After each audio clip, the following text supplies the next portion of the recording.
and a discussion of culture, but I'm glad that we have opened it with probably the most important domestic and international questions, because the media is relentless in its racism, particularly against African Americans. There's never a break in it, as well as relentless in defending its interest in the Middle East. There's never a break in that.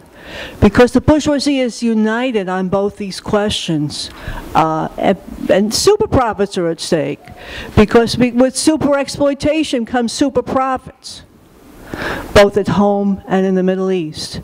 And also domestically, the importance of cultivating racism to the bourgeoisie is that it keeps people confused, it keeps our class divided, and it keeps our class from fighting in our own interests together. And that's really, really crucial to us as a revolutionary organization.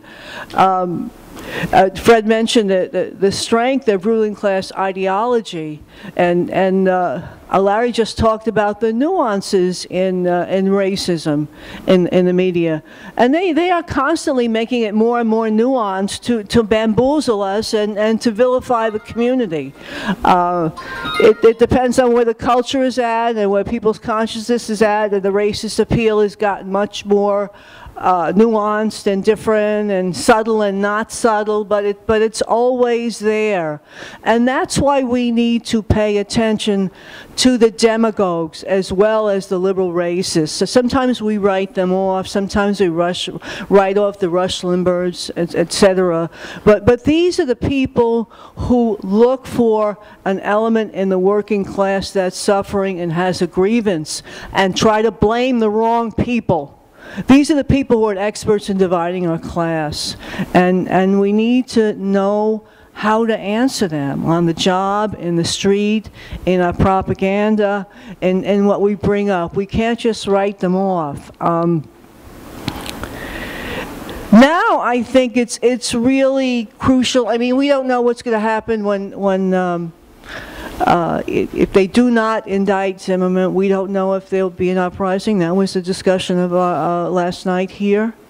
But it's really so clear that this issue right now is so crucial to the black community, to our own African American comrades, and to the African American people in our class.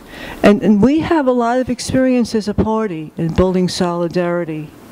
John mentioned how we built solidarity in the Boston March when African Americans were being physically attacked, when the population was only 10 and 15%, how we organized a reverse freedom ride, bringing people up to Boston to defend the civil rights of black people there, how we had full confidence that we could do this, because we know, as John mentioned, that the media that claims to speak for, quote, white people is speaking for the bourgeoisie, is not speaking in the interest of white workers, and with plenty of white workers do not even think that way, but don't see others like that who are speaking out, and that we have played this role as speaking out and expressing the interests of our entire class, and getting a voice and getting it out there somewhere and attracting others to it.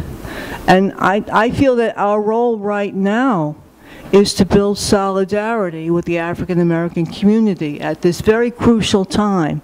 What does the Latino community think? The media is trying to play this off, saying, well, it was a Latino person who killed a black person.